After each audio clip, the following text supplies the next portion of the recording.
Bismillahirrahmanirrahim. Assalamu alaikum. This is Isha Zubair from Isar School of Accountancy.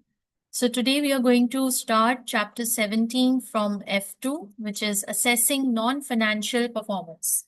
Assessing non-financial performance, the word itself means that you need to assess the performance of whom. Of course, we are studying ACCA, so we are going to study all about the business, the organizations and how they work, and therefore the performance which we are talking about over here is of the employees, of the staff, of the organization as a whole, of the business, how they are performing, of the directors, and how they are performing. We are going to judge them on the basis that how close are they to their goal. Means of course कोई भी business, कोई भी इदारा, कोई भी शख्स जब काम शुरू करता है तो वो अपने लिए एक टारगेट सेट करता है कि मुझे इस टारगेट को अचीव करना है या इस गोल को अचीव करना है। एंड उस सेट टारगेट को अचीव करने के लिए वो कुछ स्ट्रैटेजीज डिसाइड करता है या अपने लिए चूज करता है। स्ट्रैटेजी 1, 2, 3, फिर वो स्ट्रैटेजी 1 पे काम करना शुरू करता है। जब वो स्ट्रैटेजी 1 पे काम करता है तो वो फिर पीछे मुड़ के देखता है और एनालिसिस करता है, या जिसको हम दूसरे वर्ड्स में कह रहे हैं असेस करता है कि आया कि इस स्ट्रैटेजी पर चलने से क्या वो अपने गोल के करीब पहुंचा, एक कदम भी करीब पहुंचा, 2 कदम करीब पहुंचा या नहीं। अगर तो पहुंचा, 1-2 कदम भी करीब पहुंचा, तो वो बोलेगा कि हाँ ये स्ट्रैटेजी सही है, हम इसी पर चलें।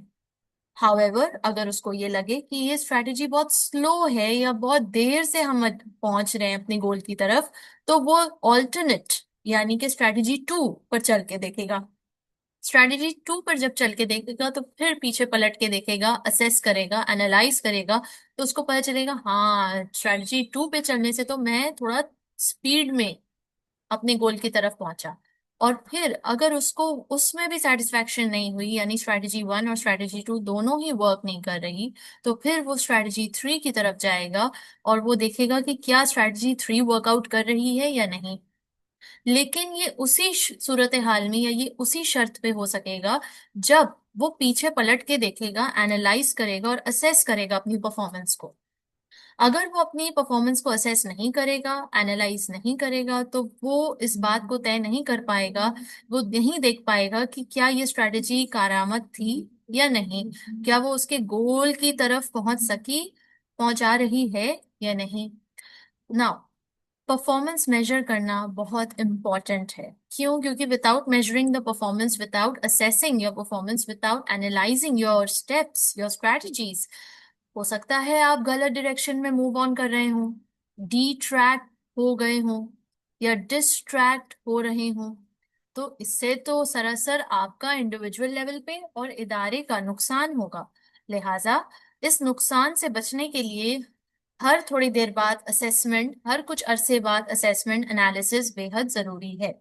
कुछ कंपनीज इसको मंथली बेसिस पे करती हैं, कुछ कंपनीज इसको क्वार्टरली बेसिस पे करती हैं, कुछ कंपनीज इनको 6 मंथली बेसिस पे करती हैं, कुछ कंपनीज इनको ईयरली बेसिस पे करती हैं, लेकिन एनालिसिस और असेसमेंट जरूरी है। और फिर इसी असेसमेंट के बेस पर जब उनको ये नजर आता है कि हाँ ये एम्प्लॉयज या ये डिपार्टमेंट बहुत अच्छा काम कर रहा है, तो उनको मोटिवेट करने के लिए, शाबाशी देने के लिए कोई बोनस, कोई अवार्ड, कोई इंसेंटिव भी दिए जाते हैं ताकि वो मोटिवेटेड रहें और वो इसी तरह अच्छा काम करते जाएं और अपने इदारे के गोल्स को, टारगेट्स को अचीव करें।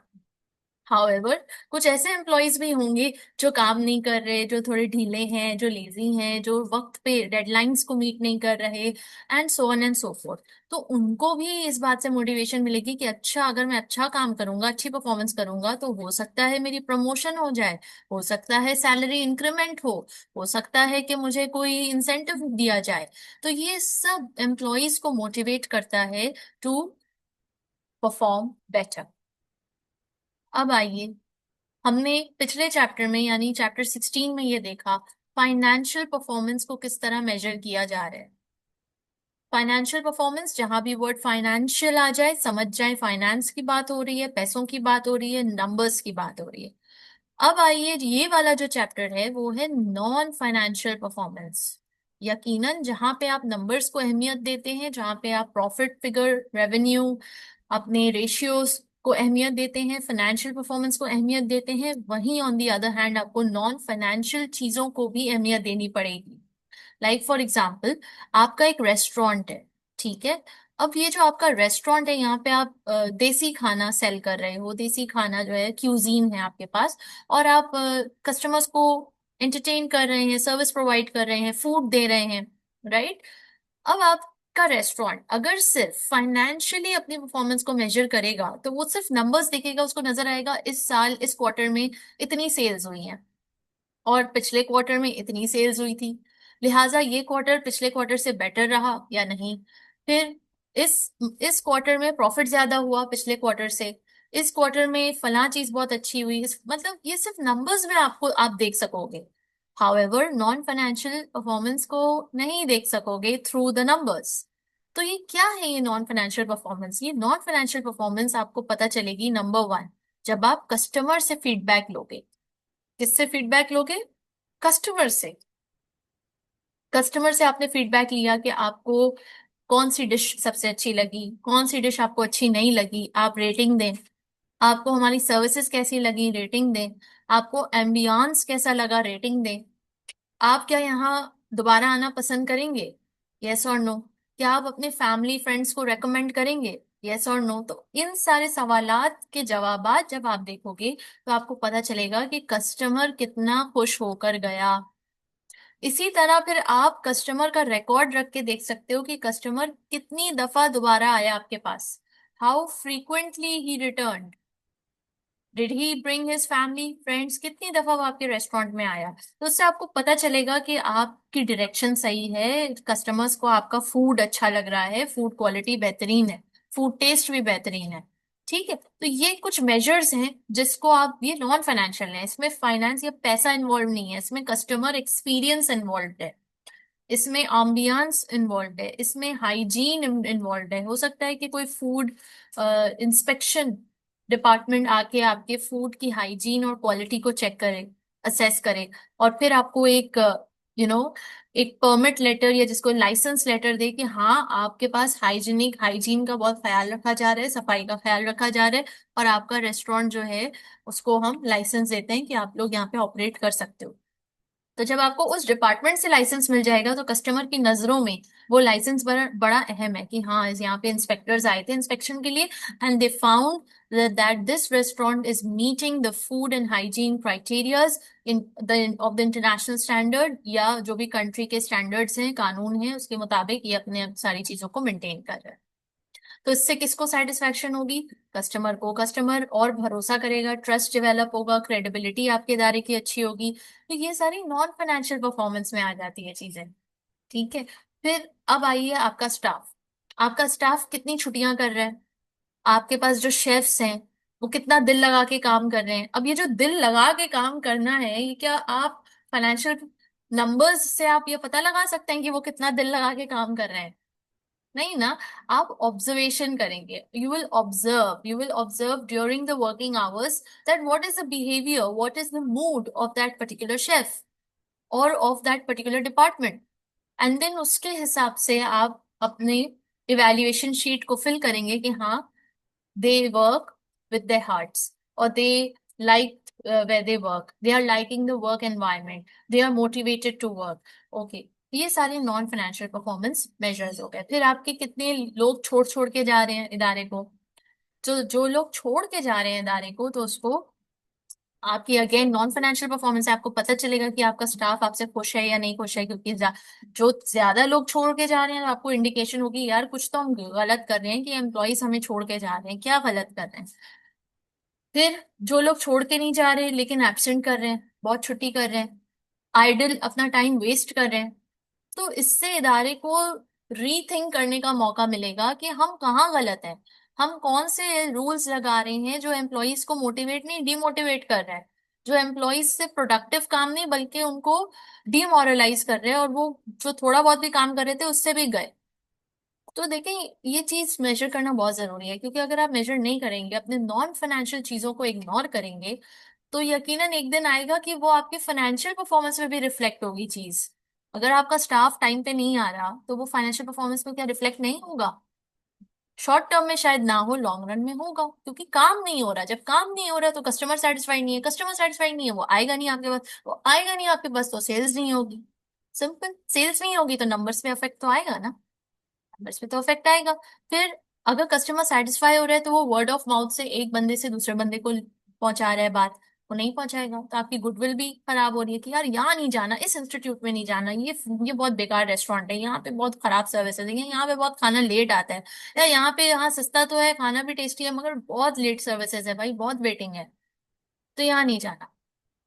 तो अब आप समझ रहे हैं कि दोनों की बहुत अहमियत है, फाइनेंशियल परफॉर्मेंस मेजर्स की भी और नॉन फाइनेंशियल परफॉर्मेंस मेजर्स की भी। अब आइए जरा चैप्टर में डाइव इन करते हैं और देखते हैं कि इसमें क्या क्या टॉपिक्स हैं जो हमें कवर अप करने हैं।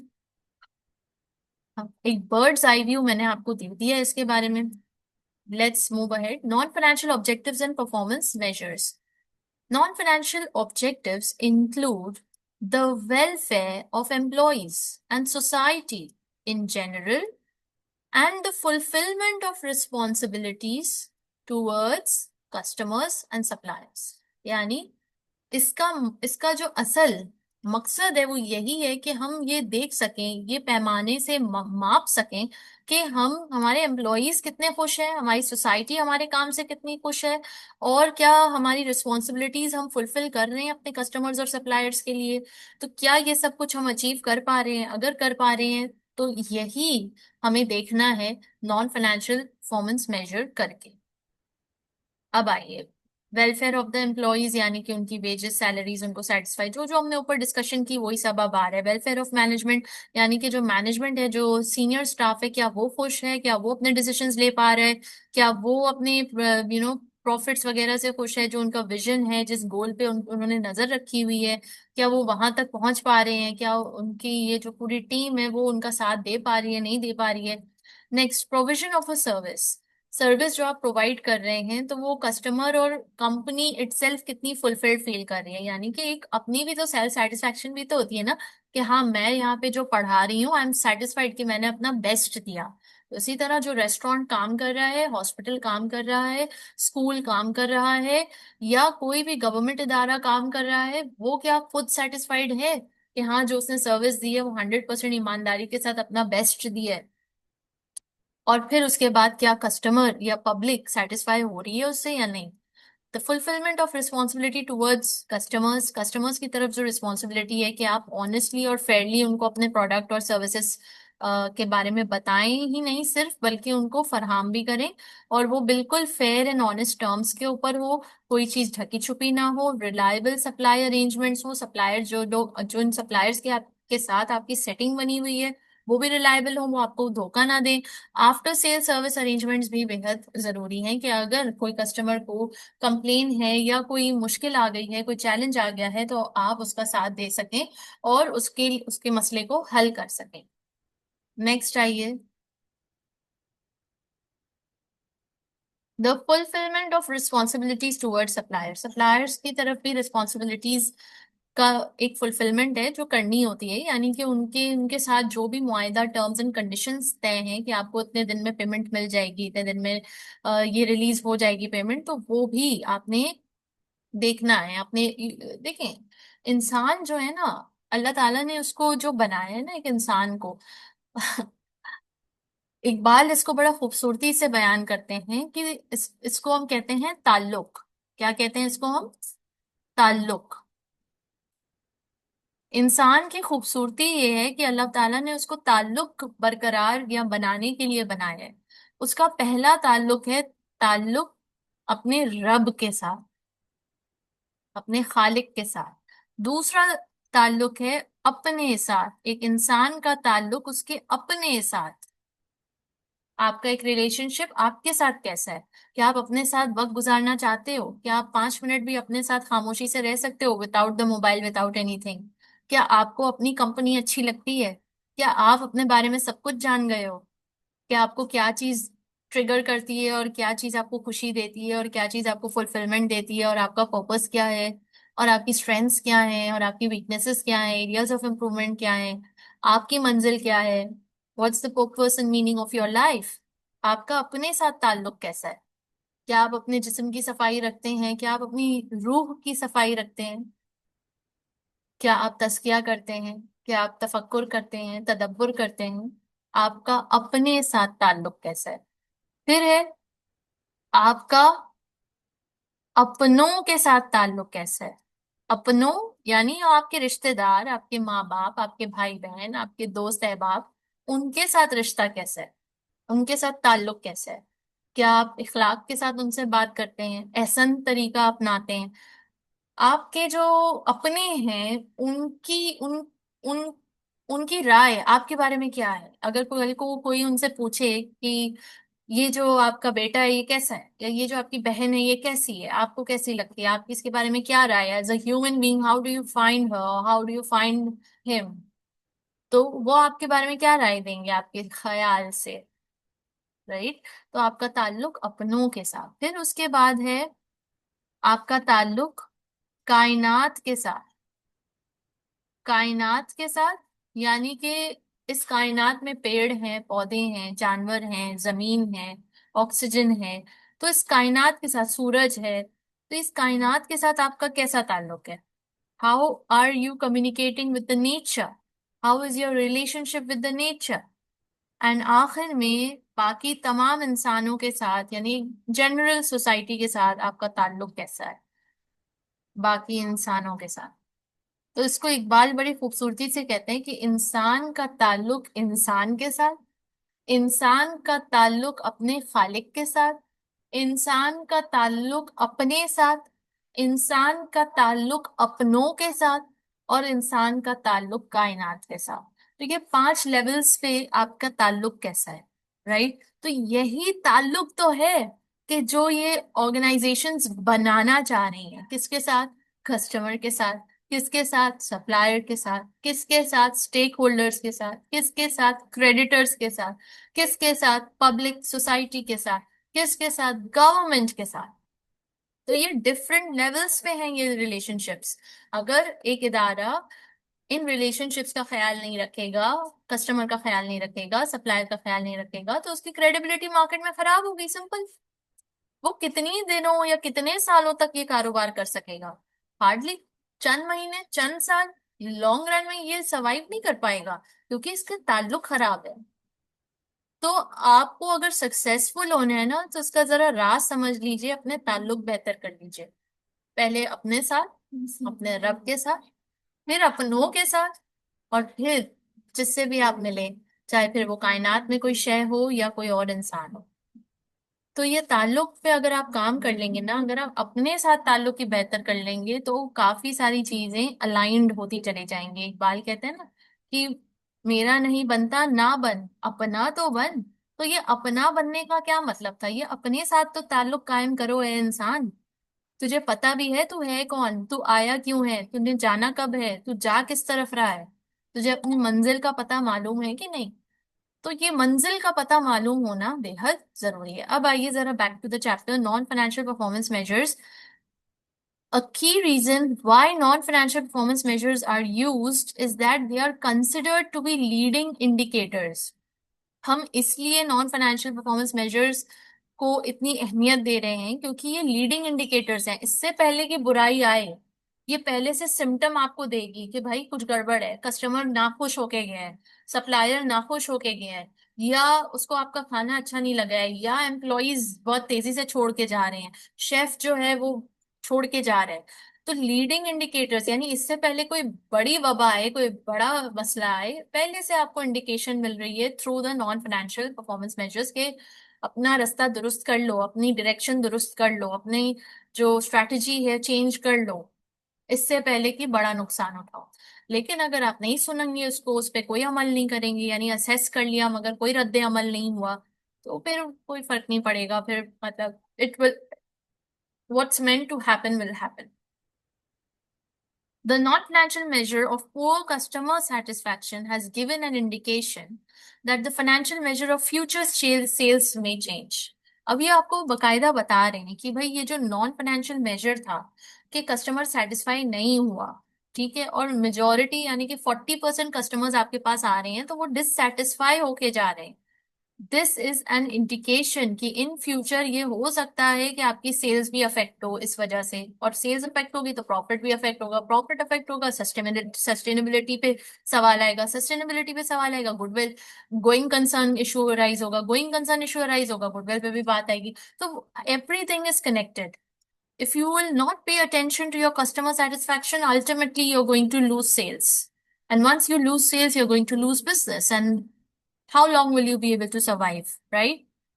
Next, non-financial indicators, NFIs. Changes in cost structures, the competitive environment, and the manufacturing environment have led to an increased use of NFIs. क्या कह रहे हैं कि जो कॉस्ट स्ट्रक्चर आपका चेंज हो रहा है, कंपेटिटिव एनवायरनमेंट है या मैन्युफैक्चरिंग एनवायरनमेंट है, उसमें अगर आप ज्यादा एनएफआईज यूज करोगे, नॉन फाइनेंशियल इंडिकेटर्स यूज करोगे, तो उससे क्या फायदा होगा? आपको पहले से इंडिकेशन मिल जाएगी कि हाँ, आया कि आपको अपने कॉस्ट स्ट्रक्चर को चेंज करना चाहिए, नहीं करना चाहिए, या फिर मतलब क्या हम करें। और ये क्यों हुआ है, एनएफआई का इस्तेमाल ज्यादा क्यों हो गया है? क्योंकि एनवायरनमेंट कम्पेटिटिव हो गया है। अब आपके पास ऐसा नहीं है कि आपके पूरी सिटी में एक ही पायनियर बैठा हुआ है, कि मोनोपोली चल रही है एक प्रोडक्ट की। नहीं, ऐसा नहीं हो रहा। आप कंपेटिटिव एनवायरनमेंट है, हर कोई मतलब there are multiple sellers of a single product, or there are multiple sellers of a single service, and there are multiple sellers, and there is also increasingly the fast changing IT. The world is changing, the technology is changing very fast, very rapidly. And therefore, due to this rapid change in technology, what is happening? Businesses are adopting new changes. The faster you adopt the new change, the more competitive you become. The slower you adopt to the new changes, you will, slow down and your things will lag behind, right? Next. Changes in cost structure, modern technology requires massive investment. Obviously, जब आप new technology introduce करने जाते हैं तो investment भी huge हो जाती है। Product life cycles have got shorter, product की लाइफ साइकिल शॉर्ट हो गई है यकीनन। अब देखें, पहले के जमाने में आप अपनी अम्मी अब्बा से पूछें कि पहले के जमाने में जब आप फ्रिज खरीद के लाते थे तो वो 15-15 20-20 साल चल जाता था। और आज के जमाने में अगर आप फ्रिज खरीद के लाओ तो वो हार्डली 5 साल 6 साल के बाद आपको कुछ ना कुछ उसमें प्रॉब्लम्स अराइज होंगी। Same goes for AC, same goes for different other equipments like this. तो प्रोडक्ट की जो लाइफ साइकिल है वो शॉर्टर हो गई। क्यों? क्योंकि टेक्नोलॉजी फास्ट हो गई, इनहेंस हो गई, इन्वेस्टमेंट ज्यादा हो गई। हाउएवर जो प्रोडक्ट की क्वालिटी बन के आ रही थी पहले के जमाने में, जो कि बहुत लॉन्ग टर्म, लॉन्ग रन में उसको वर्केबल बना रहा था, प्रोडक्टिव बना रहा था, अब वो चीज थोड़ी सी चेंज हो गई। Now, a greater proportion of costs are sunk and a large proportion of costs are planned. अब इसमें क्या है, जब आप कॉस्ट अपनी कैलकुलेट करते हैं अपने प्रोडक्ट की, सर्विस की, क्यों करते हैं कैलकुलेट? कॉस्ट क्यों कैलकुलेट करते हैं बताइए? ऑफ कोर्स, एक अप्रोप्रिएट सेलिंग प्राइस तय करने के लिए। सेलिंग प्राइस, जब तक आपको अपने प्रोडक्ट की कॉस्ट नहीं मालूम होगी, आप एक अप्रोप्रिएट सेलिंग प्राइस कैसे तय कर पाओगे? और जब तक एक अप्रोप्रिएट सेलिंग प्राइस तय नहीं कर पाओगे, मार्केट में अपना प्रोडक्ट सेल कैसे करोगे? तो फिर आपको प्रॉफिट कैसे होगा? क्योंकि जाहिर है, आपने बिजनेस इसलिए तो नहीं खोला कि आप अपने जेब से ही पैसे भरते रहो। आपने तो इसलिए खोला है ताकि आपकी रेवेन्यू जनरेशन हो। और रेवेन्यू जनरेशन तभी होगी जब आप अपनी कॉस्ट कम से कम रखेंगे, क्वालिटी को कॉम्प्रोमाइज किए बगैर, और सेलिंग प्राइस एक मुनासिब रखेंगे, कंपेटिटिव रखेंगे, कि ना मार्केट से बहुत ज्यादा हो ना मार्केट से बहुत कम हो, जिसमें आपको कुछ प्रॉफिट भी बच रहा हो, ताकि आप मोटिवेटेड तो हो इतना काम और अपनी एनर्जी इन्वेस्ट करने में। राइट? सो कुछ कॉस्ट, अब यहाँ पे ये बात हो रही है कि कुछ कॉस्ट जो होती हैं वो संक होती हैं।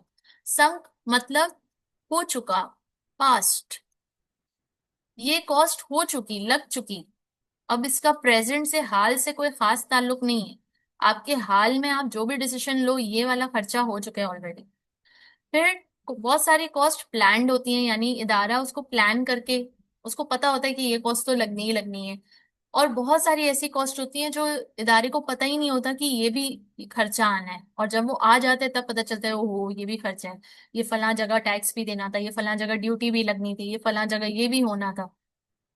engineered and designed into a product or service before production और डिलीवरी। तो कह रहे हैं कि बहुत सारी कॉस्ट प्लान्ड होती हैं जिसको बकायदा इदारा इंजीनियर और डिजाइन करके उस प्रोडक्ट और सर्विस में डालता है बिफोर प्रोडक्शन एंड डिलीवरी। यानी कोई प्रोडक्शन और डिलीवरी से पहले पहले इदारे को मालूम चल जाता है कि इसकी कॉस्ट क्या होने वाली है। लेकिन बहुत सारी ऐसी भी कॉस्ट होती हैं जो पास्ट में हो चुकी होती हैं या जो होने जब होती हैं तभी इदारे को पता चलता है। So at the time the product, service or produced, delivered, it is therefore too late to control cost। Simple सी बात है, प्रोडक्ट बन गया है, सर्विस बन गई है, प्रोडक्ट दे चुके हैं आप या सर्विस दे चुके हैं आप। अब आपको पता चला कि ओ हो मेरी तो कॉस्ट ज्यादा लग गई और मैंने तो उसको सेलिंग प्राइस बहुत कम कोट की, तो आपको कोई फायदा नहीं, क्योंकि अब आप अपनी कॉस्ट को कंट्रोल नहीं कर सकते। It's too late now.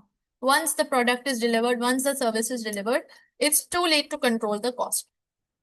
तो जो कॉस्ट कंट्रोल करने का सिलसिला है या जो ख्वाहिश है इदारे की, वो पहले ही होगी, वो बाद में नहीं हो सकती। ठीक हो गई कहानी। Next, changes in competitive environment, यानी कि कंपेटिटिव एनवायरनमेंट जो मार्केट है उसमें बहुत तेजी से चेंजेस आ रही हैं। वो टेक्नोलॉजी की वजह से चेंजेस आ रही हैं, वो बहुत सारे लोग एक ही सामान, एक ही तरह का प्रोडक्ट बेच रहे हैं, एक ही तरह की सर्विसेज प्रोवाइड कर रहे हैं, जिस वजह से कंपेटिटिवनेस हो रही है। प्लस पॉपुलेशन भी बढ़ रही है, हर किसी को कुछ ना कुछ तो करना है काम। तो वो यहाँ पे क्या होता है, ज्यादातर लोगों का जहन जिस तरह चलता है कि इसको हम कहते हैं ना भेड़ चाल। एक ने अगर मैट्रेस बनाने का कारोबार शुरू किया तो उसके आसपास के बहुत सारे लोग देखेंगे, ओ ये तो बड़ा कमा रहा है मैट्रेस का बनाने से और ये तो बड़ा आसान है, तो चलो हम भी मैट्रेस की मशीनें लगा देते हैं। तो सारे मैट्रेस बनाने लग जाएंगे। फिर इसी तरह किसी ने कपड़े का अपनी मशीनरी लगाई, लूम लूम लगाई, तो सारे उसके पीछे लग गए कि हाँ ये तो लूम में बड़ा फायदा है, लूम लगाओ लूम लगाओ लूम लगाओ। तो कोई इनोवेशन नहीं सोचता, ज्यादातर लोग इनोवेशन नहीं सोचते, ज्यादातर लोग जो हैं न्यू आइडियाज नहीं लाते। Next, changes in manufacturing environment. Just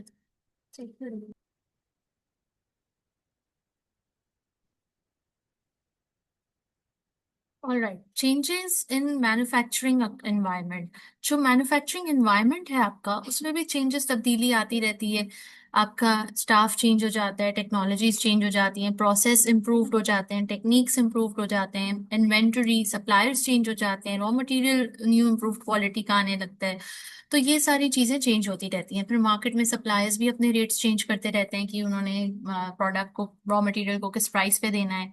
so managers बाज औकात कॉन्सेंट्रेट करते हैं ऑन कॉस्ट रिडक्शन और वो बिल्कुल इग्नोर कर देते हैं स्ट्रेटेजिक मैन्युफैक्चरिंग गोल्स। यानी कि बाज औकात इंसान जो है ना, कॉस्ट कटिंग पे इतना फोकस हो जाता है, इतना कॉस्ट कटिंग पे उसका फोकस हो जाता है कि वो क्वालिटी कहीं ना कहीं इग्नोर कर देता है कि कस्टमर एक्सपीरियंस कैसा है भाई, क्या कस्टमर सेटिस्फाई हो रहा है, नहीं हो रहा, क्या उसका जो प्रॉब्लम है, जो मसला है, वो हल हो रहा है या नहीं हो रहा। तो ये स्ट्रेटेजिक मैन्युफैक्चरिंग गोल्स की तरफ से नजर हट जाती है। तो एनएफआईज आपको क्या करते हैं, both quantitative and both qualitative, हमें इन दोनों पे नजर रखनी है, क्वांटिटी पे भी और क्वालिटी पे भी। ऐसा ना हो कि क्वांटिटी को देखते देखते हम क्वालिटी भूल जाएं और क्वालिटी को देखते देखते हम बिल्कुल क्वांटिटी से आउट हो जाए। ठीक है, तो दोनों का बैलेंस बहुत जरूरी है, जिसमें quality rating, number of customer complaints, number of warranty complaints, lead times, rework, delivery to time, non productive hours और सिस्टम यानी मशीन डाउन टाइम, ये सब एनएफआईज में आते हैं, नॉन फाइनेंशियल इंडिकेटर्स में, जिसमें पैसा इन्वॉल्व नहीं है। क्वालिटी की रेटिंग हो गई, कस्टमर की कंप्लेंट्स हो गई, वारंटी कितनी आ रही है। लीड टाइम का क्या मतलब है, लीड टाइम यानी कि आपके पैसे कितने जल्दी जल्दी रिकवर हो रहे हैं। यानी कि एक प्रोसेस है ना कि आपने इन्वेस्टमेंट की, रॉ मटेरियल खरीदा, उसको प्रोसेस से गुजारा, फिर उसको मार्केट में अवेलेबल किया और फिर कस्टमर ने उसको खरीदा और फिर कस्टमर की जेब से वो पैसा वापस आपके पास आया। तो this is a complete cycle. तो ये साइकिल कितने दिन में कंप्लीट हो रहा है, लीड टाइम क्या है, यानी कितनी जल्दी आप जो हो अपना पैसा, लगाया हुआ पैसा रिकवर कर पा रहे हो। ठीक है। रीवर्क यानी कि दोबारा काम, डिफेक्टिव काम कितना हो रहा है, डिफेक्टिव प्रोडक्ट्स कि आपको रीडू करना पड़ रहा है बार बार। डिलीवरी टू टाइम यानी कितनी तेजी से या कितना ऑन टाइम आप डिलीवर कर पा रहे हैं, कितनी आप डेडलाइंस मिस कर रहे हैं, मीट नहीं कर पा रहे। नॉन प्रोडक्टिव आवर्स यानी कि जो नॉन प्रोडक्टिव आवर्स हैं जिसमें आप कोई काम नहीं कर रहे, आइडल बैठे हुए हैं, हो सकता है लाइट चली गई है, लेबर फारिग बैठी हुई है, हो सकता है रॉ मटेरियल्स खत्म हो गए हैं, स्टॉक आउट हो गया है और इसलिए लेबर फारिग बैठी हुई है। और इसी तरह सिस्टम या मशीन डाउन टाइम, यानी सिस्टम को अपडेट करने के लिए भी तो थोड़ा वक्त चाहिए। तो वो सिस्टम डाउन टाइम कितना है, मशीन कितनी कब कब आप बंद कर रहे हैं मेंटेनेंस के लिए या अपग्रेडेशन के लिए। ठीक है जी, ये सब आपके एनएफआईज में आएगा। यहाँ पे सेम एनएफआईज को एक टेबल की फॉर्मेट में दिया हुआ है। Defects, equipment failures, warranty claims, complaints, return, stockouts, lateness, miss information, miss calculation, absenteeism. ठीक है।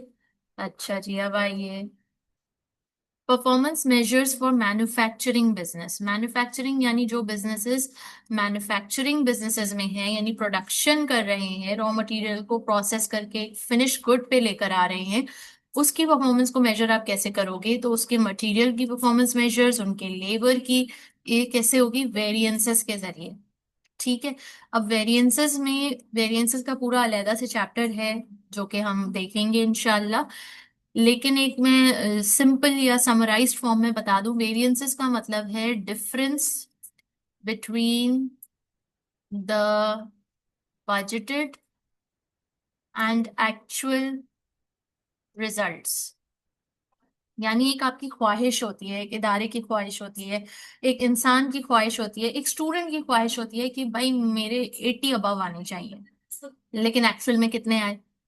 इन दोनों का जो डिफरेंस है इसको हम क्या कहेंगे? वेरिएंस। सेम वे, इदारे ने सोचा मेरे कम से कम 10,000 यूनिट्स इस महीने सेल होने चाहिए, मगर एक्चुअल में कितने हुए? तो इन दोनों का जो डिफरेंस है इसको हम क्या कहते हैं? वेरिएंस।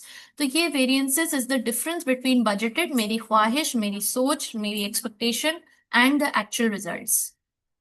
अब आइए, performance can be measured using the standard our. आप घंटों को भी मेजर कर सकते हैं, और यानी यहाँ पे स्पेसिफिकली बात की जा रही है, जब घंटे का वर्ड आ गया तो समझ जाए लेबर की बात हो रही है कि लेबर को आप किस तरह लेबर की परफॉर्मेंस को मेजर करेंगे। तो उसके तीन रेशियोज हैं जो हमें दिए गए हैं। Number one efficiency, number two activity, number three capacity.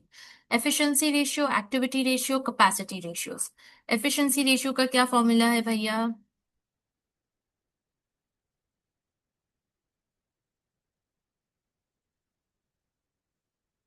हर एक का फॉर्मूला है, ठीक है।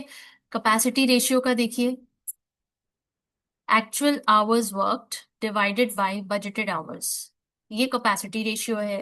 अच्छा, अब ये कैपेसिटी आपको क्या बता रही है? Capacity, the word itself means गुंजाइश। कैपेसिटी कितनी है? Like for example I will say कि मैं एज अ टीचर, अब कोई भी एजुकेशनल इंस्टीट्यूट है, उसकी लेबर कौन है? Teachers of course. तो टीचर्स उसकी लेबर है, क्यों? क्योंकि वो डायरेक्ट स्टूडेंट के साथ कोऑर्डिनेशन में है, फेस टू फेस उनको पढ़ा रहे हैं, सर्विसेज डिलीवर कर रहे हैं, नॉलेज ट्रांसफर कर रहे हैं। ठीक है। तो अब मेरी एज अ टीचर कैपेसिटी है कि मैं बैक टू बैक 8 घंटे पढ़ा सकती हूँ, मगर क्या मैं पढ़ा रही हूँ?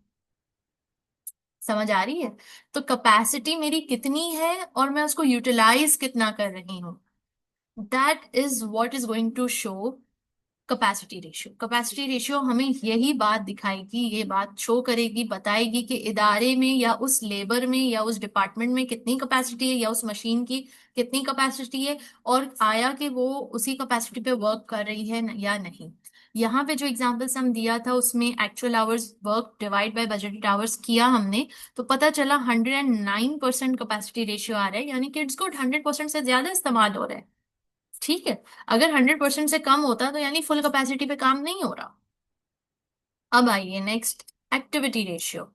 Standard hours produce divide by budgeted hours, 102%। अब ये एक्टिविटी रेशियो क्या कह रहे हैं? कितनी एक्टिविटी हो रही है, कितना सोच, कितनी एक्टिविटी मार्केट में हो रही है, और कितनी एक्टिविटी आप लोग, आपका इदारा कर रहा है। तो standard hours produced divide by budgeted hours, जो मैंने सोचा था और जो एक्चुअल में हो रहा है, तो 102% एक्टिविटी जो है मेरी हो रही है। नेक्स्ट आइए efficiency ratio. Efficiency ratio standard hours produced divide by actual hours worked. Efficiency हमें बता रही है, एफिशिएंसी का मतलब क्या है, मैंने F2 के स्टार्ट में ही आपको दो तीन टर्मिनोलॉजीज जो वर्ड्स हैं उसको क्लियर किया था, उसको मैं सिर्फ रिव्यू कर रही हूँ। एफिशिएंसी एंड इफेक्टिवनेस, क्या फर्क है दोनों में? What does efficiency mean, what is effectiveness? Efficiency is basically optimum utilisation, optimum utilisation of resources. Optimum utilisation of resources यानी कि अपने रिसोर्सेज का भरपूर इस्तेमाल। क्या आपका इदारा या क्या आप एज एन इंडिविजुअल अपने रिसोर्सेज का भरपूर इस्तेमाल कर रहे हैं? अगर यस, तो आप एफिशिएंट पर्सन हैं, और अगर नहीं तो आप एफिशिएंट नहीं है, इनएफिशिएंट है। अब इसकी मिसाल यूं ले लीजिए, आप स्टूडेंट हैं और आपके पास कुछ रिसोर्सेज हैं, जैसे कि किताबें, lecture, internet, wifi, books, your brain, your knowledge, your teacher, ये सब आपके रिसोर्सेज हैं। कैलकुलेटर, नोट्स, पास पेपर्स, टेक्निकल आर्टिकल्स, ये सब रिसोर्सेज हैं। अगर इन रिसोर्सेज का आप भरपूर इस्तेमाल कर रहे हैं तो it means you are an efficient student. लेकिन अगर नहीं कर रहे तो फिर आप एफिशिएंट नहीं है। सम इसी तरह अब आप आ जाएं डॉक्टर। डॉक्टर के पास क्या क्या रिसोर्सेज हैं? सबसे पहले उसकी डिग्री, फिर उसके बाद उसका स्टेथोस्कोप, फिर उसके बाद उसका थर्मोमीटर, उसका ब्लड प्रेशर मशीन, और उसके पास जितने भी रिसोर्सेज उसकी क्लिनिक पर मौजूद हैं वो सब उसका रिसोर्स हैं। और अगर वो अपने रिसोर्सेज का भरपूर इस्तेमाल कर रहे हैं तो उसको हम क्या कहेंगे? एफिशिएंसी, कि वो एफिशिएंटली काम कर रहा है। अब आइए इफेक्टिवनेस। अब जब मैंने कहा कि आप स्टूडेंट हो और आप अपने रिसोर्सेज का भरपूर इस्तेमाल कर रहे हो, when will I call you effective? When the desired target is achieved. When your desired target is achieved, यानी कि आपका जो डिजायर्ड गोल है वो जब अचीव हो रहा है तो आप इफेक्टिव हो। और एज अ स्टूडेंट आपका डिजायर्ड गोल क्या है? 80 अबव आ जाए। मिनिमम डिजायर्ड गोल क्या है? पास हो जाऊं फर्स्ट अटेम्प्ट में। यस और नो? तो जब आप ये कर लेंगे that means you are an effective student, या जहां से भी आपने पढ़ा वहां इफेक्टिव टीचर था, क्योंकि रिजल्ट आपका आ गया, जो आप चाह रहे थे, डिजायर्ड टारगेट अचीव हो गया। इसी तरह डॉक्टर कब इफेक्टिव होगा? सोचिए, बताइए। जब उसका पेशेंट शिफायाब होकर जाएगा, जब उसका पेशेंट उसके ट्रीटमेंट के बाद शिफा पा लेगा, तो it means the doctor is effective. अब मुझे एक बात बताइए कि क्या एफिशिएंसी और इफेक्टिवनेस आपस में कनेक्टेड हैं? क्या मतलब इफेक्टिव होने के लिए क्या ये जरूरी है कि एक शख्स एफिशिएंट भी हो तभी वो इफेक्टिव हो सकता है? या क्या ये जरूरी है कि एक शख्स इफेक्टिव तभी इफेक्टिव है इसीलिए वो एफिशिएंट है? तो लेट्स सी, ऐसा जरूरी नहीं है। जरूरी नहीं कि आप अपनी ऑप्टिमम यूटिलाइजेशन पर जाएं रिसोर्सेज की। However you may pass in first attempt, however आपका पेशेंट शिफायाब हो जाए। ठीक है, तो ये जरूरी नहीं है इफेक्टिव होने के लिए कि इंसान एफिशिएंट भी हो। हाउएवर ये अच्छा समझा जाता है कि आप एफिशिएंट बनो, आप अपने रिसोर्सेज को जाया नहीं करो, भरपूर इस्तेमाल करो उनका, और ऑप्टिमम यूटिलाइजेशन पर जाओ, क्योंकि वेस्टेज विल कॉस्ट यू। इसी तरह जो इदारे हैं, फैक्ट्रीज हैं, मैन्युफैक्चरिंग कंपनीज हैं, वो यही इंश्योर करती हैं कि उनकी लेबर जो है वो एफिशिएंटली काम करें, रिसोर्सेज को जाया नहीं करें, जो रॉ मटेरियल आ रहा है उसका भरपूर इस्तेमाल हो और जो प्रोडक्ट बनना है वो बन के निकले, कोई लॉस नहीं हो। तो उनके लिए एफिशिएंसी बहुत मैटर करती है। ठीक है, तो एफिशिएंसी रेशियो फाइंड आउट करने के लिए standard hours produce divided by actual hours work, which is 94%, यानी कि 94% is a good efficiency ratio. However optimum utilisation पर नहीं जा रहे, so labour force work 6% below standard levels of efficiency. ठीक हो गई कहानी, आगे बढ़ते हैं। अच्छा, ये तीन रेशियोज हमने डिस्कस कर लिए हैं। इसके ऊपर ये सारी चीजें हमारी डिस्कशन में हैं और ये सेल्फ रीड है, तो लिहाजा मैं इसको इस पे और तवज्जो नहीं दे रही। आगे बढ़ते हैं।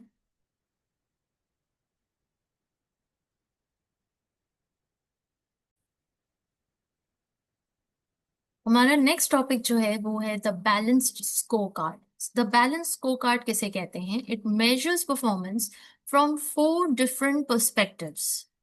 Number one, customer satisfaction. Number two, financial success. Number three, process efficiency. And number four, growth. अब यहाँ पे हमें यही बताया जा रहा है कि बैलेंस स्कोर कार्ड यानी कि एक इदारे की जो परफॉर्मेंस मेजरमेंट है उसको आप इन चार जावियों से देखें, चार चार डिफरेंट एंगल से देखें। पहला, क्या कस्टमर सेटिस्फाई हो रहा है आपका? दूसरा, क्या आप फाइनेंशियली वायबल हैं, सस्टेन कर पा रहे हैं अपने आप को? तीसरा, प्रोसेस एफिशिएंसी, आपका प्रोसेस कितना वेस्टेज कर रहा है या कितना एफिशिएंट है, कितना स्पीडी है, कितना एफिशिएंट है, कितना इफेक्टिव है, ये सब प्रोसेस एफिशिएंसी में आ जाते हैं। एंड देन फोर्थ, ग्रोथ, क्या आपका इदारा पहले से ग्रो हुआ, पहले से आगे बढ़ा, क्या ग्रोथ हो रही है या स्टैग्नेंट है, कांस्टेंट है? तो बैलेंस स्कोरकार्ड इन चार जावियों से आपको बताता है कि आप अपने इदारे की मेजरमेंट करें। सो कस्टमर सेटिस्फैक्शन में what do existing and new customers value from us, existing customers को हमसे क्या चाहिए और न्यू कस्टमर्स को हमसे क्या चाहिए, उनकी क्या एक्सपेक्टेशंस हैं, क्या वो कॉस्ट से हैप्पी हैं, quality, delivery, inspection, handling, so on, इन सबसे हैप्पी हैं या नहीं। प्रोसेस एफिशिएंसी, जो प्रोसेसेस जिसके जरिए कारोबार चल रहा है या पूरा मैन्युफैक्चर हो रहा है या सर्विस डिलीवर हो रही है, वो प्रोसेस क्या बेहतर किया जा सकता है किसी भी एतबार से? क्या वो प्रोसेस फास्ट है, स्पीडी है, एक्यूरेट है, वैल्यू एडिंग है या नहीं है, वेस्टेज तो नहीं हो रही बहुत ज्यादा? ग्रोथ, क्या आपके इदारे ने ग्रो की है, इम्प्रूव किया है, फ्यूचर वैल्यू ऐड कर रहे हैं या नहीं, सोसाइटी में वैल्यू ऐड हो रही है या नहीं? Financial success, obviously how to create value for shareholders, यानी कि इन्वेस्टर्स क्या इंटरेस्टेड हैं आपके इदारे में इन्वेस्ट करने में, क्या इन्वेस्टर्स को आपका इदारा वायबल एंड प्रॉफिटेबल लग रहा है, अट्रैक्टिव लग रहा है? फाइनेंशियल सक्सेस बहुत जरूरी है smooth running of the business के लिए भी। ठीक है जी, आगे बढ़ते हैं। जैसे कि आप यहाँ पे देख सकते हैं, फाइनेंशियल सक्सेस ये सब आप खुद सेल्फ स्टडी कर सकते हैं, इसमें कोई ऐसी नई बात नहीं है, वही सब रेपिटेटिव है। क्या क्या प्रोसेस एफिशिएंट करने के लिए क्या कर सकते हैं आप? ओवरहेड्स को कम कर सकते हैं, टैक्स पर क्लेम कर सकते हैं, एग्जाम्पल्स गिवन है यहाँ पे सब, तो ये आप अपने खुद से गो थ्रू कर सकते हैं। केपीआईज, की परफॉर्मेंस इंडिकेटर्स, एंड सीएसएफ, क्या फर्क है दोनों में? की परफॉर्मेंस इंडिकेटर ये वही है जो हमने ऊपर में पढ़ा ना, कि परफॉर्मेंस इंडिकेटर्स, पीआईज, केपीआईज, ये सेम चीज है जो अभी हमने थोड़ी देर पहले पढ़ी, कि आपका परफॉर्मेंस, आपका फाइनेंशियल परफॉर्मेंस क्या होने वाली है, या आपके नॉन फाइनेंशियल परफॉर्मेंस, एनएफआईज, या आपको इंडिकेट करेंगे। तो की परफॉर्मेंस इंडिकेटर्स यानी हर इदारे, हर बिजनेस का कोई की परफॉर्मेंस इंडिकेटर होता है। लाइक फॉर एग्जाम्पल, और कोई हॉस्पिटल है तो उसका one of the key performance indicator ये होगा कि उनके पास कितने पेशेंट्स हैं और कितने पेशेंट्स शिफायाब हो रहे हैं। तो ये एक की परफॉर्मेंस इंडिकेटर है हॉस्पिटल, हेल्थ इंडस्ट्री के लिए। इसी तरह एजुकेशन इंडस्ट्री के लिए एक की परफॉर्मेंस इंडिकेटर है कि कितने स्टूडेंट्स उनसे पढ़ के निकल रहे हैं, कितने स्टूडेंट्स कामयाब हो रहे हैं, किसी ना किसी पोजीशन पे बैठ रहे हैं। इसी तरह हर इदारे या हर बिजनेस का एक डिफरेंट की परफॉर्मेंस इंडिकेटर है। की इसलिए बोल रहे हैं कि वो बहुत इंपॉर्टेंट है, यानी उससे आपको बिजनेस की हेल्थ का पता चलेगा। जैसे कि हम भी जब जाते हैं हॉस्पिटल या कोई क्लिनिक, तो हमारे पहले वाइटल्स चेक किए जाते हैं। क्या चेक किए जाते हैं? वाइटल्स, जिसमें ब्लड प्रेशर, आपका वेट, आपका टेम्परेचर, ये बेसिक कुछ चीजें चेक की जाती हैं, जिससे, क्योंकि ये की परफॉर्मेंस इंडिकेटर है, आपकी हेल्थ कैसी है इससे पता चल रहा होता है कि अच्छा आप अभी इस वक्त किस कंडीशन में है। तो केपीआईज इज की performance indicator. Next, CSF, CSF is critical success factor. Critical success factor का मतलब है कि हर बिजनेस के लिए कोई एक ऐसा फैक्टर होता है जो बहुत क्रिटिकल होता है उसकी सक्सेस के लिए, यानी वो ये डिसाइड करता है वो फैक्टर कि आया कि बिजनेस सक्सेसफुल होगा या नहीं होगा। तो ये जो क्रिटिकल सक्सेस फैक्टर है ना, ये हर बिजनेस के लिए डिफरेंट है, ये हर इंडस्ट्री के लिए डिफरेंट है। जैसे कि अगर मैं बात करूं एजुकेशन इंस्टीट्यूट की, कि यहाँ इंस्टीट्यूट का क्रिटिकल सक्सेस फैक्टर क्या है, तो मैं ये कहूंगी कि उसका क्रिटिकल सक्सेस फैक्टर है एक अच्छा टीचर। एक भी अगर अच्छा टीचर है ना, आपका इदारा चल पड़ेगा। और अगर एक भी अच्छा टीचर नहीं है ना, तो आपका एजुकेशन सेक्टर ठीक है, चल चला हो रहा है, बट कोई यूनिक कंट्रीब्यूशन नहीं होगी इधर, मतलब वैल्यू एडिंग कंट्रीब्यूशन शायद ही सोसाइटी में हो, शायद ही वो नुमाया बन सके। हाँ, बहुत सारे स्कूल्स खुले हुए हैं, हर गली मोहल्ले नुक्कड़ में खुले हुए हैं, लेकिन हर स्कूल, हर एजुकेशन इदारा उस लेवल, उस क्रेडिबिलिटी के मकाम पे, उस गुडविल की मकाम पे नहीं पहुंचेगा। और जो उसका जो असल ऑब्जेक्टिव है किसी भी एजुकेशन इदारे का, इल्म फरहम करना, लोगों को शऊर देना, इल्म देना, इल्म की रोशनी फैलाना। कहते हैं ना कि to fade away the darkness of the forest you require only one fire. एक जुगनू देखा है कभी? फायर फ्लाई बहुत छोटा होता है, बहुत छोटा होता है, और उससे भी छोटी होती है उसकी लाइट जो चमक रही होती है, लेकिन वो उस अंधेरे को दूर करने के लिए काफी होती है, जो जंगल का घना अंधेरा होता है।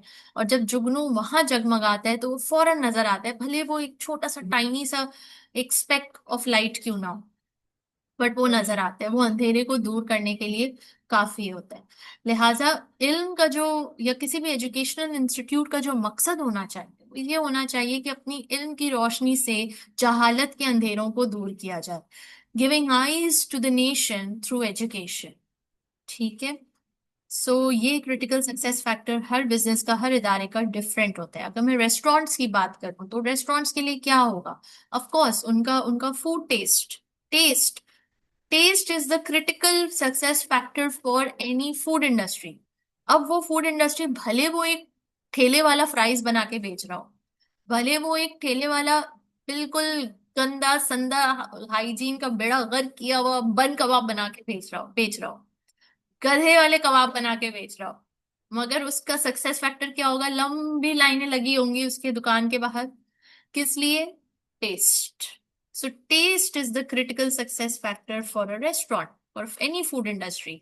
और आप भले hi fi 5 star 7 star hotel में चले जाओ और टेस्ट नहीं होगा, ambience A1, hygiene A1, chef A1, qualified, everything good, but वो लॉन्ग रन में नहीं चल सकेगा, because taste is the critical factor, critical success factor for the food industry. अब आप ये पूछ सकते हो कि मैम, किसी भी इदारे का कोई एक से ज्यादा हो सकता है क्रिटिकल सक्सेस फैक्टर? यस, बिल्कुल हो सकता है, क्यों नहीं हो सकता। लेकिन क्रिटिकल सक्सेस फैक्टर कहते ही उसको है जो बहुत क्रिटिकल है, यानी ये नहीं होगा तो सक्सेस नामुमकिन है। टेस्ट को हटा दो, सक्सेस नामुमकिन है। टीचर, एक अच्छे टीचर को, उस्ताद को हटा दो, सक्सेस नामुमकिन है। चल लोगे आप, चला लोगे, धक्का मार हो जाएगा काम। हाउएवर, जो आप सक्सेस चाहते हो, जो आप नाम चाहते हो, गुडविल चाहते हो, क्रेडिबिलिटी चाहते हो, इम्पैक्ट चाहते हो, वो नहीं होगा। ठीक है जी, आगे बढ़ते हैं। ओके ओके ओके, ये सब सेल्फ रीड है। एडवांटेजेस डिसएडवांटेजेस आपने खुद से देख लेने हैं। अब हमने अच्छी खासी डिस्कशन की है सब चीजों पे, तो आई होप कि एडवांटेज डिसएडवांटेजेस खुद से समझ आ जाएंगे। अब आइए, एफिशिएंसी इफेक्टिवनेस हम अच्छे से समझ चुके हैं, ऊपर भी मैंने बहुत अच्छे से एक्सप्लेन कर दिया है, इफेक्टिवनेस के बारे में भी, एफिशिएंसी के बारे में। सिर्फ एक चीज रह गई थी, रिसोर्स। रिसोर्स कितने कैटेगरीज के होते हैं? क्योंकि आपको पता है एफिशिएंसी का क्या मतलब है, ऑप्टिमम यूटिलाइजेशन ऑफ रिसोर्सेस। तो रिसोर्सेज कितने टाइप्स के होते हैं? अगर हम ब्रॉडली इनको क्लासिफाई करें, there are 3 types of resources. Number 1, time. Number 2, energy. And number 3, space. Sorry, it's not energy, it's figure. Time, space and figure. Time, वक्त। एक इंडिविजुअल के पास भी उतना ही है, एक इदारे के पास भी उतना ही है। तो आपका वक्त आपका अहम तरीन रिसोर्स है, जो कि है लौट के वापस नहीं आ सकता। फिर है स्पेस। स्पेस, अर्थ में, प्लैनेट अर्थ पे आपको जो कुछ भी मिलता है, जो कुछ भी material, labour, oxygen, trees, mountains, minerals, raw materials, man, machinery, जो कुछ भी आपको प्लैनेट अर्थ अर्थ पे फराहम है, वो सब कुछ स्पेस में आ जाता है। फिगर, आपकी ह्यूमन बॉडी, आपकी फिगर, आपकी एनर्जी, आपका जहन, आपका इंटेलेक्ट, ये सब आपका रिसोर्स है। मैं आपको बोलूं कि बेटा तुम कल की क्लास अटेंड कर लेना, जिस्म घर पे छोड़ के आना, क्या आप आ सकते हो क्लास में अपने जिस्म के बगैर? नहीं आ सकते, नॉट पॉसिबल, राइट? सो आपकी बॉडी, आपका फिगर बहुत इंपॉर्टेंट है। आप अगर बीमार हो, कहीं आप जा सकते हो? आपको बहुत तेज बुखार हो रहा है, पेट में बहुत दर्द हो रही है, आप कहीं नहीं जा सकते, आप हिल नहीं सकते पलंग से, तो आपकी ह्यूमन बॉडी बहुत इंपॉर्टेंट है। और ये जो बॉडी, ये जो एनर्जी है, इसका ख्याल रखना आपके ऊपर फर्ज है। अभी हमने ऊपर पढ़ा ना कि आपका ताल्लुक अपने साथ, तो अपने साथ जो ताल्लुक है वो फिजिकल लेवल पे भी है, वो इमोशनल लेवल पे भी है, और वो इंटेलेक्चुअल लेवल पे भी है, प्लस स्पिरिचुअल लेवल पे भी है। ये जब चार लेवल्स पे आप अपना ताल्लुक अपने साथ अच्छे से निभाओगे ना, तो आपकी बॉडी रिस्पॉन्ड करेगी, आपकी बॉडी आपका साथ देगी, आपका गोल्स अचीव करने में आपको हेल्प करेगी। मेरा एक स्टूडेंट था, वो अक्सर कहता था कि मैम मैं जब पढ़ने बैठता हूँ मुझे बहुत नींद आने लगती है, मैं सो जाता हूँ। और हर वक्त ही यही है, मैं 8 घंटे की भी नींद पूरी करके उठूँ ना, फिर भी मैं सो जाऊंगा, मैं बुक खोलने की देर है मुझे नींद आती है। मैंने उसको कहा कि बेटा तुम इसको फिगर आउट करो, एनालाइज करो, असेस करो कि ऐसा क्यों हो रहा है, इसका इसको पता तो लगाओ इसको क्यों हो रहा है। कुछ जनरल रीजंस थे जो मैंने उसको बताया कि ये जनरल कॉजेज होते हैं, इसमें से आइडेंटिफाई करो कि कौन सी चीज आपको ये कॉज कर रही है। आया कि आपको विटामिन डी डिफिशिएंसी हो रही है, क्योंकि विटामिन डी कम जब होता है बॉडी में तब भी बहुत नींद आ रही होती है, बिला वजह की नींद, हर वक्त सुस्ती। फिर नंबर 2, क्या आपका स्टमक अपसेट तो नहीं है, स्टमक क्लियर होता है नहीं होता, आपका डाइजेशन प्रॉपर हो रहा है नहीं हो रहा, क्योंकि अक्सर जब प्रॉपरली आप एक्सक्रीट नहीं कर रहे होते तो उसकी वजह से भी बहुत नींद आती है, गैसेस फॉर्म होती है। नंबर 3, और क्या वजह हो सकती है कि बहुत नींद आ रही है, क्या आपको जो पढ़ रहे हो वो समझ ही नहीं आ रहा, सर के ऊपर से गुजर रहा है इसलिए नींद आ रही है, क्योंकि जब कोई चीज समझ ही नहीं आ रही तो ब्रेन बोलता है कि छोड़ो यार, दफा करो, कौन मेहनत करे इसको समझने में के लिए तो तब आप सो जाते हो। तो ये आइडेंटिफाई करो क्या कॉज है, क्योंकि देखो अल्टीमेटली पढ़ना तुमने है, पास तुमने होना है। मैं तो एफसीसीए बन के बैठ गई हूँ भाई, मैंने लेक्चर डिलीवर कर दिया, अब तुम पढ़ो नहीं पढ़ो मुझे कोई नुकसान नहीं है, किसी टीचर का कोई नुकसान नहीं है अगर स्टूडेंट पढ़े ना पढ़े, वो स्टूडेंट का नुकसान है। हम एज अ टीचर आपको गाइड कर सकते हैं, देखो मैंने जो पढ़ना था, मैंने जो मेहनत करनी थी वो मैंने कर ली, और मुझे उसका रिजल्ट भी मिल गया अल्हम्दुलिल्लाह। I am an FCCA today, I am teaching, I am well settled अल्हम्दुलिल्लाह। What about you? I want my student to be successful. I want my student to complete. उसने अपने लिए अगर एक गोल बनाया है कि मुझे एसीसीए करना है और एसीसीए बनना है, चार्टर्ड अकाउंटेंट बनना है, तो मैं चाहूंगी पूरे दिल से कि वो बने। तो उसके लिए जो जो मैं गाइड जहां जहां कर सकती हूँ मैं बिल्कुल करूंगी, व्हाई नॉट। फिर चाहे वो फिजिकल लेवल पे हो, चाहे वो इमोशनल लेवल पे हो, चाहे वो स्पिरिचुअल लेवल पे हो, चाहे वो इंटेलेक्चुअल लेवल पे हो, सब लेवल्स पे। तो फिजिकल लेवल पे आपको अपना ख्याल खुद रखना है, अपने लिए कोई कोई स्पोर्ट्स ढूंढें, कोई एक्टिविटीज ढूंढें। मैं अपने स्टूडेंट्स को बहुत इंकरेज करती हूँ कि भाई आप लोग क्या कर रहे हो, आप लोग की हॉबी क्या है। जब वो लोग क्लास में आते हैं ना, first day I ask them the question, what's your hobby. And किसी की कोई हॉबी नहीं होती, बिलीव मी। 20 साल के बच्चे, बच्चे तो अब नहीं है, लड़के लड़कियां नौजवान, 20-22 साल के, कोई शौक ही नहीं है, कोई हॉबी ही नहीं है। मुझे कैसे लोग हो, तुम्हारे पास कोई हॉबी नहीं है, तुम लोग को गार्डनिंग नहीं अच्छी लगती, तुम लोग को गेम्स खेलना नहीं अच्छा लगता, तुम लोग को स्पोर्ट्स में कोई बैडमिंटन, कोई बास्केटबॉल, कोई कोई चीज नहीं मजा देती, कोई फैशन डिजाइनिंग, कोई कोर्स, कोई कुकिंग, कुछ कोई हॉबी नहीं है, कोई रीडिंग, कुछ तो होगा ना, listening to music, creating music, कुछ तो होगा, आर्ट, क्राफ्ट, कुछ भी तो रखो। हॉबी जरूरी है। पढ़ने का मतलब ये नहीं है, या आप कोई क्वालिफिकेशन कर रहे हो तो उसका मतलब ये हरगिज नहीं है कि आपने सारा सारा दिन बैठ के पढ़ना है। No ways, no ways. ACCA तो बिल्कुल भी ऐसा ऐसी क्वालिफिकेशन नहीं है कि जिसको आप मैं बोलूं कि आप सारा सारा दिन 8-8 घंटे बैठ के पढ़ाई करो। इट्स अ स्मार्ट क्वालिफिकेशन, इसको डिजाइन ही इस तरह किया गया है कि आप फोकस्ड होके 2 to 3 आवर्स भी अगर क्वालिटी टाइम दे देते हो, it's more than enough, daily basis पे। चलो मैक्सिमम कर लेते हैं, मैक्सिमम 4 घंटे, इससे ज्यादा नहीं। 4 घंटे बहुत होते हैं, बहुत होते हैं। एक अच्छी, अगर आप फोकस्ड होके 2 घंटे भी दे रहे हो ना, मैं आपको गारंटी देती हूँ कि इंशाल्लाह आपका क्लियर हो जाएगा फर्स्ट अटेम्प्ट में। मगर वो फोकस टाइम होना चाहिए, एक्टिव टाइम होना चाहिए, आपका प्रो एक्टिव टाइम होना चाहिए। अब दिन में कहा जाता है कि दिन में एक इंसान के जो लम्हात होते हैं, यानी कि सुबह का वक्त, दोपहर का वक्त, रात का वक्त, तो हर इंडिविजुअल का वो डिफरेंट होता है। एक उसका प्राइम टाइम होता है। कौन सा टाइम होता है? Prime time. वो प्राइम टाइम अपना डिस्कवर करो कि प्राइम टाइम कौन सा होता है। प्राइम टाइम डिस्कवर करें कि आपका प्राइम टाइम कौन सा है। कुछ लोगों को सुबह सुबह उठ के पढ़ने में मजा आता है क्योंकि सन्नाटा होता है, शांति होती है और फ्रेश होता है दिमाग, और नींद भी पूरी हुई भी होती है, तो वो सुबह सुबह उठ के पढ़ते हैं, जैसे कि मैं। मुझे आई एम मेरा प्राइम टाइम सुबह का टाइम है। सुबह मुझसे जो काम करवाने है करवा लो, लेकिन जैसे ही शाम हुई बस मेरी बैटरी डाउन होने लगती है। अब मुझसे कोई काम नहीं होगा, मेरा कोई मूड नहीं हो रहा कुछ करने का, and it's my relax time. I want to just chill, I want to watch TV, I want to scrolling, and I want to just spend some time doing some of my hobbies और something, but not my primary जो काम है करने का। Not anything productive. Okay, तो ये मेरा prime time. हर student का डिफरेंट होता है। कुछ स्टूडेंट्स बोलते हैं कि हम इससे रात में पढ़ा जाता है, रात के 2 बजे 1 बजे, जब पूरी दुनिया पूरा घर सो रहा होता है ना, तब हम अच्छा पढ़ लेते हैं। ठीक है, हर इंसान का डिफरेंट होता है। अगर आपका वो प्राइम टाइम आपको लगता है, आपने आइडेंटिफाई कर लिया, डिस्कवर कर लिया, तो पढ़ो ना। क्योंकि आपको क्वालिटी टाइम चाहिए, क्वांटिटी नहीं चाहिए। Quality time 3 hours more than enough. आप पढ़ो and that's it, you good to go. अब आइए नेक्स्ट। तो हमने एफिशिएंसी और इफेक्टिवनेस के ऊपर बहुत सारी बात कर ली। हमने रिसोर्सेज देखे कि 3 तरह के हैं, टाइम, फिगर, स्पेस। और जो शख्स अपने रिसोर्सेज को मैनेज कर लेता है वो शख्स कभी भी खसारे में नहीं होगा। ये मैं नहीं कह रही, ये अल्लाह सुब्हानहू व तआला कह रहे हैं। वल अस्र इन्नल इंसान लफी खुस्र। क्या कह रहे हैं? वल अस्र, अस्र की कसम, जमाने की कसम। असर को ट्रांसलेट किया जाता है अक्सर जमाना। तो क्या है ये जमाना? यही तो है कि जमाना, जमाना इज 3 डायमेंशनल। आपकी जो एग्जिस्टेंस है वो 3 डायमेंशनल है, और ये 3 डायमेंशनल में आपकी एग्जिस्टेंस इसी में तो कैद है।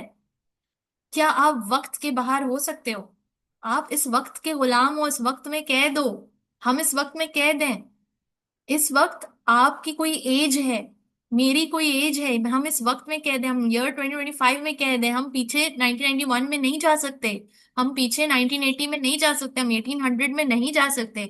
हम जिस वक्त में पैदा हुए हैं, जिस जमाने में पैदा हुए हैं, वही वक्त है हमारे लिए। और इस एक वक्त आएगा जब हमें इस दुनिया से रुखसत होना होगा। तो ये टाइम स्पैन जो है, ये हमारे लिए मुख्तस कर दिया गया है, सिलेक्ट कर दिया गया है, हम इसके कैदी हैं। उसके बाद आइए स्पेस। क्या आप प्लैनेट अर्थ के बाहर रह सकते हो? Not possible. प्लैनेट अर्थ के बाहर आप नहीं सरवाइव कर सकते फिल वक्त। शायद फ्यूचर में कोई हमें प्लैनेट मार्स पे भी मिल जाए जगह, बट इस वक्त यही स्पेस है जहां आप रह सकते हो जिंदा और ऑपरेट कर सकते हो। फिगर, क्या आप अपनी बॉडी के बाहर रह सकते हो? कि मैं बोलूं कि आप अपने आप को बॉडी से बाहर निकाल लो, आजाद हो जाओ इस बॉडी से? No, this body is where you stay, this is your house in this world. ठीक है जी। तो ये 3 डायमेंशनल है, हम इसमें कैद हैं। और यही जमाने की कसम अल्लाह सुब्हानहू व तआला दे रहे हैं, वल अस्र इन्नल इंसाना लफी खुस्र, कि बेशक वो इंसान जो मैनेज नहीं कर सकेगा इन 3 चीजों को, वो खसारे में होगा। अब आइए इकोनॉमी। इकोनॉमी किसे कह रहे हैं? इकोनॉमी कह रहे हैं, इकोनॉमी जहां भी वर्ड आ जाए समझ जाए, फाइनेंस से रिलेटेड बात हो रही है, पैसों से रिलेटेड बात हो रही है, कॉस्ट मैनेजमेंट की बात हो रही है। तो इकोनॉमी में आ जाता है आपका रीजनेबल होना, reasonable cost, reasonable finance. Economy आपकी चलती पैसों से है। पैसा जो है, कहते हैं कि आपके माशरे का ब्लड फ्लो है। ठीक है, so that's all about economy, efficiency and effectiveness. अच्छा, ये सब आपने सेल्फ रीड करना है। ये सब हम काफी कुछ डिस्कस कर चुके हैं, आई एम श्योर कि आपको ये सब कुछ समझ आ जाएगा।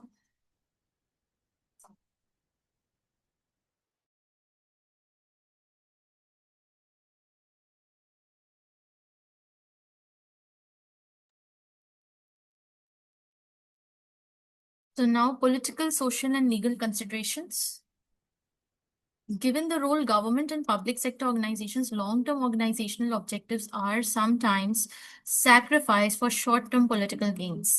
तो कह रहे हैं कि भाई बाज वक़्त क्या होता है, चाहे इंसान हो, चाहे इदारा हो, चाहे गवर्नमेंट हो, हम शॉर्ट टर्म गोल्स अचीव करने के लिए लॉन्ग टर्म गोल्स की बलि चढ़ा देते हैं, सैक्रिफाइस कर लेते हैं कि शॉर्ट टर्म हमारा ये मसला हल हो जाए। हम वो ऐसा कोई काम कर लेते हैं, ऐसा कोई डिसीजन कर लेते हैं जिससे लॉन्ग टर्म हमारा जो गोल या जो स्ट्रैटेजी है वो सैक्रिफाइस और कॉम्प्रोमाइज हो जाता है। ठीक है, तो ये हमें नहीं करना, ये हमें इसका ख्याल रखना है। नेक्स्ट उसके बाद है unlike commercial organisations public sector organisations are subject to strong political influences. Of course public sector organisations जो हैं उनके ऊपर पॉलिटिकल इन्फ्लुएंस भी होता है। Local authorities for example have to carry out central governments policies as well as their own. Pressure होता है जब आप गवर्नमेंट इदारों में होते हैं, पब्लिक सेक्टर में होते हैं, तो जो छोटा होता है ना उसके ऊपर बड़े का प्रेशर होता है। तो वो छोटा लोकल अथॉरिटी और बड़ा अगर सेंट्रल गवर्नमेंट है तो सेंट्रल गवर्नमेंट का प्रेशर लोकल अथॉरिटी पर होगा। The public may have higher expectations of public sector organizations than commercial organizations. A decision to close a local hospital in an effort to save costs, for example, is likely to be less acceptable to the public than the closure of a factory for the same reason. क्या कह रहे हैं कि जाहिर है जब आप public sector organisation की बात करते हो तो पब्लिक की ज्यादा एक्सपेक्टेशंस प्राइवेट से नहीं पब्लिक सेक्टर से होती है। क्यों?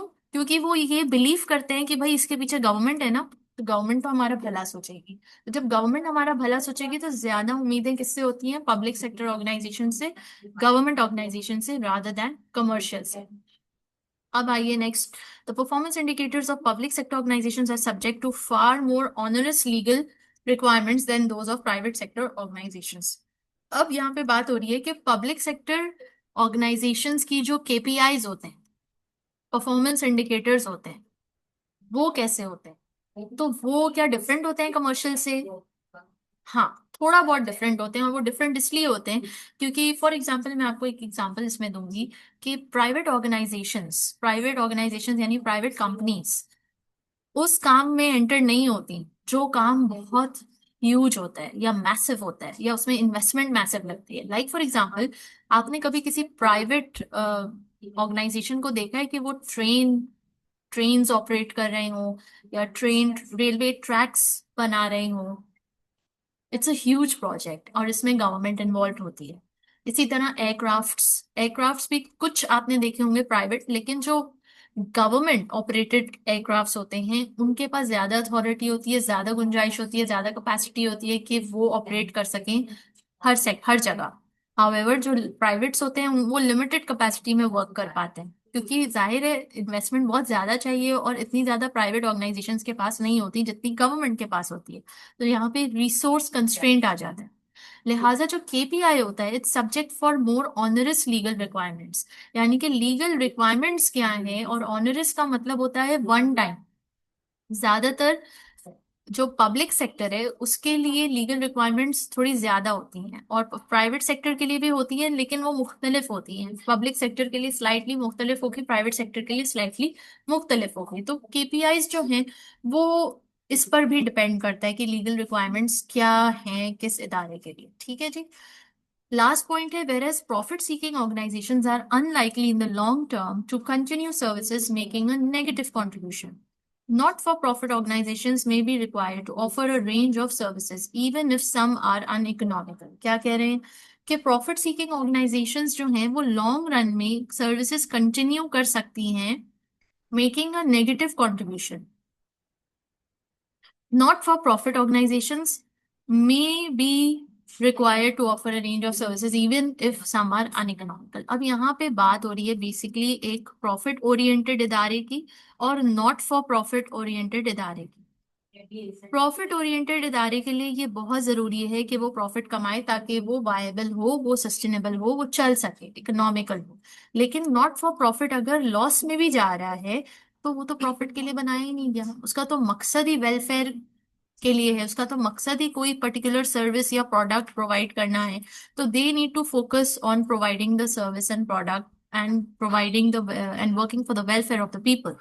हाउएवर प्रॉफिट ओरिएंटेड इदारा जो है वो अगर लॉस में जाने लगेगा तो वो अनकरीब बंद हो जाएगा, लेकिन नॉट फॉर प्रॉफिट को ऐसा नहीं किया जा सकता। ठीक है। तो ये चार पांच पॉइंट्स थे जिसको हमने डिस्कस कर लिया। मेजरिंग आउटपुट्स ये भी सेल्फ रीड है, nature of service provided, financial constraints, ये सब सेल्फ रीड है। हम अच्छी खासी डिस्कशन कर चुके हैं और मैं समझती हूँ कि जब आप इसको पढ़ेंगे खुद से, रीडिंग करेंगे इस चैप्टर की, तो आपको काफी चीजें समझ आ रही होंगी खुद से अब। सोल्यूशंस क्या हैं? The 3E approach. 3E approach में इकोनॉमी, एफिशिएंसी और इफेक्टिवनेस के ऊपर बात हो रही है। इसको रीड कर लीजिएगा, हमने अच्छी खासी डिटेल में डिस्कशन की है इसके हवाले से। ओके। अब यहाँ पे ये देखें, studying and measuring the three Es. Three Es को मेजर कैसे कर रहे हैं? Input, process, output. ये बात समझ लें कि ये बुनियादी एक फंक्शन है जिसको अगर जितना जल्दी आप समझ लोगे आपको उतना जल्दी राज पता चल जाएगा सक्सेसफुल होने का। देखो, हम अक्सर हर कोई, हर इंसान, हर इंडिविजुअल, हर स्टूडेंट, हर इदारा क्या होना चाहता है जिंदगी में? कामयाब, सक्सेसफुल। हमें रिजल्ट्स चाहिए, और हमें रिजल्ट्स कैसे चाहिए? बहुत फास्ट। लेकिन ये रिजल्ट्स मिलेंगे कैसे? इस पे कोई नहीं सोचता। इस पे कोई नहीं सोचता। अब मैं आपको एक मिसाल दूंगी। आप लोग जो भी मेरी वीडियो देखते हैं, आप लोग को पता है कि मैगी कैसे बनती है, नूडल्स कैसे बनाते हैं, आइडिया है। चाय कैसे बनती है, आइडिया है। बिरयानी कैसे पकती है, आइडिया है। रोटी कैसे पकती है, आइडिया है। तो इन तीनों चीजों में क्या चीज की जरूरत होती है? चाय बनाना है या नूडल्स बनाने हैं या रोटी बनानी है, तो किस चीज की जरूरत है? Number one, ingredients. रोटी के लिए रोटी इज द रिजल्ट। क्या चाहिए आपको? रोटी चाहिए। क्या चाहिए आपको? मैगी नूडल्स चाहिए। ठीक है। क्या चाहिए आपको? चाय चाहिए, तलब हो रही है। ठीक है। ये रिजल्ट है, ये आउटपुट है। ये आपको चाहिए, ये आउटपुट है। तो इसको हासिल करने के लिए आप कहाँ ध्यान दोगे? इंग्रेडिएंट्स। इंग्रेडिएंट्स हैं, रोटी बनाने के लिए आटा है, चूल्हा है, आग है, गैस है। नूडल्स बनाने के लिए नूडल्स है, मसाला है, पानी है, पतीली है। चाय बनाने के लिए चाय पत्ती, चीनी, दूध, ये सब है। इंग्रेडिएंट्स मौजूद हैं। Very good. इंग्रेडिएंट्स मौजूद है। तो ingredients are your input. Ingredients are your input. Input मौजूद है, आउटपुट लाओ। फटाफट चाय लाओ, इंग्रेडिएंट्स मौजूद है। नूडल्स लाओ, मैगी मौजूद है घर में। रोटी लाओ, आटा मौजूद है घर पे। आप बोलोगे no no no no, you have to wait, let me knead the dough. मुझे आटा गूंदने दो, मुझे नूडल्स पकाने दो, मुझे इंग्रेडिएंट्स को मिला के चाय पकाने दो। तो ये क्या हो गया? प्रोसेस। आपको उसे एमलगमेट करना होगा, और एमलगम इन इंग्रेडिएंट्स को एमलगमेट करने के लिए यानी मिलाना होगा, मिलाकर इसको पकाना होगा, कुक करना होगा। और आपको पता है कि रोटी का कुकिंग टाइम क्या है, आटा गूंदने के बाद कितनी देर छोड़ना है। आपको पता है चाय को पकाने का कितना टाइम है। आप पहले पानी उबालोगे, फिर पत्ती डालोगे। जब पानी उबल जाएगा, पत्ती का रंग आ जाएगा, फिर उसमें दूध डालोगे, फिर चीनी और इलायची और हसबे जायका जो भी आपको चीजें डालनी। तो you know that you need a cooking time, there is a cooking time, and सबका कुकिंग टाइम डिफरेंट है। रोटी का अलग है, नूडल्स का अलग है, चाय का अलग है, बिरयानी का अलग है, हर एक का कुकिंग टाइम अलग है। That's your process. तब जाके आपको आपका आउटपुट मिलेगा, रिजल्ट मिलेगा, योर डिजायर्ड रिजल्ट। इन दोनों के बगैर क्या ये मुमकिन है? No, not at all. तो ये दोनों बहुत जरूरी और अहम है। और हम इंसान क्या सोचते हैं? यार, काश मैं बहुत फेमस सिंगर होता, और मैं बस कल सुबह उठूं और मैं फेमस हो जाऊं और सिंगर बन जाऊं। हम सिर्फ आउटपुट की तलाश में होते हैं और चाहते हैं कि कोई हमें जादुई चिराग मिल जाए जिसको हम घिसें और जीनी को बोलें मुझे सिंगर बना दो रातों रात, मेरा बिजनेस सक्सेसफुल कर दो रातों रात, मुझे टॉप का ट्रेनर बना दो रातों रात, और ये रातों रात हो जाएगा। और हम भूल जाते हैं कि हम प्लैनेट अर्थ पे रह रहे हैं, और प्लैनेट अर्थ पे life works like this. You get the input, you make it go through a process, and then you get the desired output. ये हो नहीं सकता कि आप राइट इंग्रेडिएंट्स डालें, आप उसको सही प्रोसेस से गुजारें और आपको डिजायर्ड आउटपुट ना मिले। ये जरूर हो सकता है कि आपने गलत इंग्रेडिएंट्स उठा लिए, या सही इंग्रेडिएंट्स उठा के उसका प्रोसेस टाइम गलत कर दिया। ज्यादा पका दिया चाय को तो वो जल गई, सूख गई, कड़वी हो गई। ज्यादा पका दिया नूडल्स को तो वो जल गए, या कम पकाया तो वो कच्चे रह गए, और आपको आपका डिजायर्ड आउटपुट नहीं मिला। ये हो सकता है, लेकिन ये नहीं हो सकता कि आपने राइट इंग्रेडिएंट्स डाले हों, you have given the right amount of time for it to be processed, to be cooked, to be the waiting time, and आपको वो डिजायर्ड रिजल्ट ना मिले। यही बात मैं अपने स्टूडेंट्स को समझाती हूँ, बेटा पास होना है, सब बोलते हैं यस। बेटा 80 अबव चाहिए, सब बोलते हैं यस। तो कहाँ कहाँ तवज्जो देनी है, कहाँ फोकस करना है? Ingredients, input. इनपुट क्या है? लेक्चर ले रहे हो ना, ध्यान से सुनो ताकि अंदर जाए, इनपुट हो। और जब इनपुट हो जाए तो उसको प्रोसेस करो, घर जाओ उसको दोबारा से सुनो, दोबारा सोचो उसके ऊपर, खोलो टेक्स्ट बुक, चैप्टर रीडिंग करो, नोट्स बनाओ, वन पेजर बनाओ, क्विक क्विज ट्राई करो, जितने एग्जाम्पल सम्स दिए हैं चैप्टर में उसको दोबारा से रजिस्टर पे सॉल्व करो, फिर रिविजन किट ट्राई आउट करो। ये प्रोसेस है। जब तुम इनपुट और प्रोसेस पे ध्यान दोगे और अपना 110% दे दोगे, ये हो नहीं सकता दैट तुम्हारे 80 अबव ना आए। ये हो नहीं सकता that you will not achieve your desired output. However, without putting the right input and without processing it, you are expecting an output that's wishful thinking. Sheikh Chilli का क्या उसको बोलते हैं, पुलाव बनाना है तो बना लो। ठीक है जी। तो ये था इसका लुबे लुबाब, और ये जिंदगी के हर एस्पेक्ट पे इसको अप्लाई कर लें, इसको रिलेशनशिप में अप्लाई कर लें, इसको कम्युनिकेशन में अप्लाई कर लें, इसको बिजनेस में अप्लाई कर लें, इसको स्टडीज में अप्लाई कर लें। यही प्रोसेस है। आपको जो चाहिए ना उसका इनपुट और प्रोसेस देख लो क्या है, उस पर ध्यान दो। तो ये हो नहीं सकता कि आप बहुत जबरदस्त कम्युनिकेशन स्किल्स रखना चाहो और आपने इनपुट और प्रोसेस पे ध्यान दिया हो और ये आपको आउटपुट ना मिले।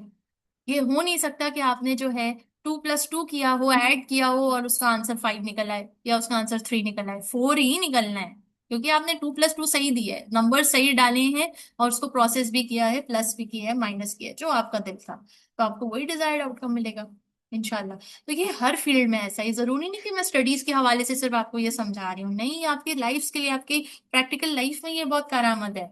आप इसको करके तो देखो, आपको अपना ताल्लुक अपने पेरेंट्स के साथ अच्छा करना है। ठीक है, अब आपका एक इमेजिनेशन है कि मेरा रिलेशनशिप मेरे पेरेंट्स के साथ ऐसा होना चाहिए, तो मेहनत करो ना। इनपुट डाला, प्रोसेस किया, प्रोसेस टाइम दिया।